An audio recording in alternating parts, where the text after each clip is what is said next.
Trump సుంకాలు చెల్లవు.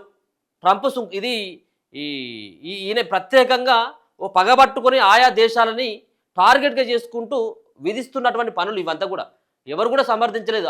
ఆ దేశానికి సంబంధించినటువంటి సుప్రీంకోర్టే ఆ దేశ అధ్యక్షుడు అయినటువంటి ట్రంప్ తీసుకున్నటువంటి నిర్ణయం చాలా చండాలమైనటువంటి నిర్ణయం అని చెప్పేసి కొట్టిపాడేసింది. అయినా కానీ ఆగట్లేదు సారు. వాళ్ళు కోర్టు చెప్పినా కానీ కోర్టును కూడా ధిక్కరిస్తా ఉన్నాడు ఈ మునగాడు. మరి ఇది చిన్న దేశాలపైన ఒక పెత్తానం చెలాయించేటువంటి ఒక ప్రయత్నం ఇదంతా కూడా. అంటే ఈయనకు శత్రువు అయితే మిగతా దేశం వాళ్ళకు కూడా శత్రువే కావాలా అంటే అట్లా కోరుకుంటాడు అన్నట్టు ట్రంప్. అధ్యక్షుడికి అమెరికా సుప్రీంకోర్టులో గట్టి ఎదురు దెబ్బ. ప్రపంచ దేశాలపై విధించిన భారీ టారిఫ్లు రద్దు. మరి భారీ టారిఫ్లు రద్దు అంటే మరి గతంలో మరి విధించినటువంటి వాటిని కట్టినటువంటి వాటిని ఏమన్నా వెనక్కి వస్తాయా లేదనేది క్లారిటీ లేదు. 6-3 మెజార్టీతో అమెరికా సర్వోన్నత న్యాయస్థానం తీర్పు. అంటే మొత్తం 9 మంది జడ్జిల్లో 3 ట్రంప్కు మద్దతు తెలిపితే 6 ట్రంప్ను వ్యతిరేకించారు ఆయన నిర్ణయాన్ని. కోర్టు తీర్పుపై మండిపడిన డొనాల్డ్ ట్రంప్ మరింత రెచ్చిపోతూ అదనంగా 10% సుంకం విధిస్తున్నట్టు ప్రకటన. ఇక చూడండి మెంటల్ ఖరాబ్ అయిపోయింది ఈ మునగానికి. ఎప్పుడైతే ఈ కోర్టు ఇట్లా అన్నదో ఉన్నదానికంటే ఇంకా మళ్ళీ 10% మళ్ళీ పెంచిండు గతం. ధర్మాసనం విదేశీ ప్రభావానికి గురైందని ఆక్షేపణ. దాంట్లో భారత్తో ఒప్పందానికి ముప్పేమీ లేదని ట్రంప్ అంటా ఉన్నాడు. అంతేకాకుండా ఆ జడ్జిలను చూసి సిగ్గుపడుతున్నాడట. మరి నిన్ను చూసి మొత్తం దేశాలన్నీ కూడా సిగ్గుపడతా ఉన్నాడు. నువ్వెట్లా అధ్యక్షుడు అయినారు బాబు అని. ఇప్పుడు ఈ జడ్జిల కంటే 9 మంది జడ్జిల కంటే ఇప్పుడు అపార మేధావి అయిపోయినాను ఈయన. దాదాపు ప్రపంచంలోని అన్ని దేశాలపై ఎడాపెడా భారీ సుంకాలు విధించిన అమెరికా అధ్యక్షుడు డొనాల్డ్ ట్రంప్కు సర్వోన్నత న్యాయస్థానంలో శుక్రవారం గట్టి ఎదురుదెబ్బ తగిలింది. అమెరికా చట్టసభల కాంగ్రెస్ అనుమతి లేకుండా విధించిన ఆ సుంకాలను రద్దు చేస్తూ 9 మంది న్యాయమూర్తులతో కూడిన సుప్రీంకోర్టు ధర్మాసనం 6-3 మెజార్టీతో తీర్పు వెలువరించింది. అధ్యక్షుడి అత్యవసర అధికారాల చట్టాన్ని వినియోగిస్తూ ప్రతీకార సుంకాలు విధించడాన్ని కూడా ధర్మాసనం తప్పుపట్టింది. రాజ్యాంగం ప్రకారం చట్టసభలకు మాత్రమే పన్నులు సుంకాల విధింపు అధికారం ఉంటుందని స్పష్టం చేసింది. పన్నులు సుంకాలు విధించే అధికారాన్ని రాజ్యాంగ నిర్మాతలు కార్యనిర్వాహక శాఖకు ఇవ్వలేదు. మొత్తం చెంపమించి చెట్ట కొట్టినట్టు అయింది. ఈ సుంకాలు విధించాలంటే, ఈ టారిఫ్లు విధించాలంటే, పన్నులు విధించాలంటే ఈ అధికారం ఇక్కడ ఉన్నటువంటి ఇటువంటి అధ్యక్షులకి ఎవరు కూడా ఇవ్వలేదు. రాజ్యాంగ నిర్మాతలు కార్యనిర్వహణ శాఖకు ఇవ్వలేదు అని చెప్పేసి స్పష్టంగా కోర్టు తెలపడం జరిగింది. అయినా కానీ లేదు వాళ్ళు మాట్లాడిన తప్పు అని ఈయన అంటాడు అని మెజార్టీ తీర్పు రాసిన ప్రధాన న్యాయమూర్తి జస్టిస్ జాన్ రాబర్ట్స్ పేర్కొన్నాడు. అయితే 6 న్యాయమూర్తుల మెజార్టీ తీర్పునకు భిన్నంగా 3 జడ్జిలు విడిగా అసమ్మతి తీర్పును రాశారు. టారిఫ్ విధానంలోని మంచి చెడ్డలు ఎలా ఉన్నప్పటికీ అధ్యక్షుడి నిర్ణయం చట్టబద్ధమేనని, గతంలోనూ ఈ తరహా చర్యలు తీసుకున్నామని 3 జడ్జిలు పేర్కొన్నారు. ప్రభుత్వ విధానాలకు అనుగుణంగా భారత్పై అదనంగా విధించిన సుంకాలను, ప్రతీకార సుంకాలను ట్రంప్ తగ్గించిన విషయాన్ని జస్టిస్ బ్రెట్ కవనౌ అసమ్మతి తీర్పులో ఆయన ప్రస్తావించాడట. ఆ సొమ్ము తిరిగిస్తారా? ఏ సొమ్ము?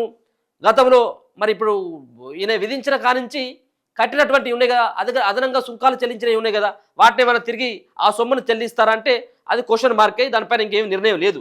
ట్రంప్ ఆదేశాల మేరకు దిగుమతిదారుల నుంచి ఇప్పటి వరకు అదనంగా వసూలు చేసిన సుంకాలను ఆయా కంపెనీలకు తిరిగి చెల్లించాలా వద్దా అనే విషయాన్ని సుప్రీంకోర్టు తీర్పు స్పష్టం చేయలేదు. అసలు ఆ విషయాన్నే ప్రస్తావించలేదు. చాలా కంపెనీలు అదనపు దిగుమతి సుంకాలను తమకు తిరిగి చెల్లించాలంటూ దిగువ న్యాయస్థానాల్లో పిటిషన్లు దాఖలు చేశాయి. దిగుమతిదారుల నుంచి అదనపు సుంకాలు వసూలు చేయడం ద్వారా గతేడాది డిసెంబర్ వరకు $13,300 కోట్ల అమెరికా ఖజానాకు చేరాయని అంచనా. సో ఇప్పటి వరకు ఆయన ట్రంప్ విధించినటువంటి అదనపు సుంకాలతోటి $13,300 అంటే మనం అర్థం చేసుకోవచ్చు, డాలర్కి దాదాపు $90 పైనే ఉన్నది. అట్లా $13,300 కోట్ల అమెరికా ఖజానాకు చేరింది. మరి ఇవి మరి రిటర్న్గా ఏమైనా ఇస్తారా అంటే అది దానిపైన ఏం స్పష్టత అయితే లేదు. సో దిగుమతి ప్రతీకార సుంకాల వసూలును సుప్రీంకోర్టు రద్దు చేయడం వల్ల ఆ మొత్తాలు తిరిగి చెల్లింపులో గందరగోళ పరిస్థితి ఏర్పడుతుందని అసమ్మతి తీర్పు రాసిన జడ్జి జస్టిస్ కవనౌ పేర్కొన్నారు.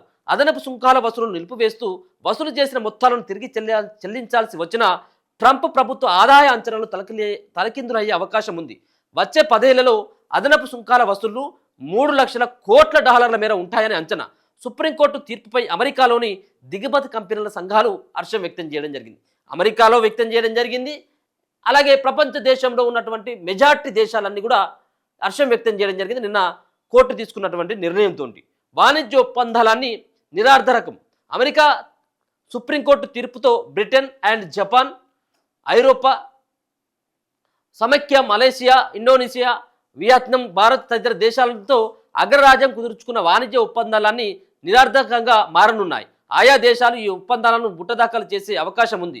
ట్రంప్ ఇదే తరహా సుంకాలను అంతర్జాతీయ అత్యధిక ఆర్థిక అధికారాల చట్టంలోని సెక్షన్ 301, సెక్షన్ 232 కింద విధించేందుకు ప్రయత్నించవచ్చు. అయితే అందుకు ప్రజామోదం మళ్ళీ పొందాల్సి ఉంటుంది.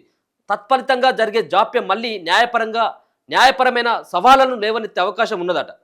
సో ఇదేమైనా భారత్ పైన ప్రభావం పడుతుందా? ప్రతీకార సుంకాల రద్దు కావడం వల్ల సగానికి పైగా భారత ఎగుమతులపై 18% అదనపు సుంకాల భారం తొలగనుంది. దీంతో అత్యధిక ప్రాధాన్య దేశాలపై విధించే ప్రామాణిక సుంకాలు మాత్రమే భారత్కు వర్తించే అవకాశం ఉంది.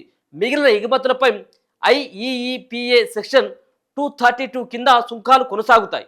ఉక్కు, అల్యూమినియంపై 50%, కొన్ని ఆటోమొబైల్ పరికరాలపై 25% సుంకం వర్తిస్తుంది.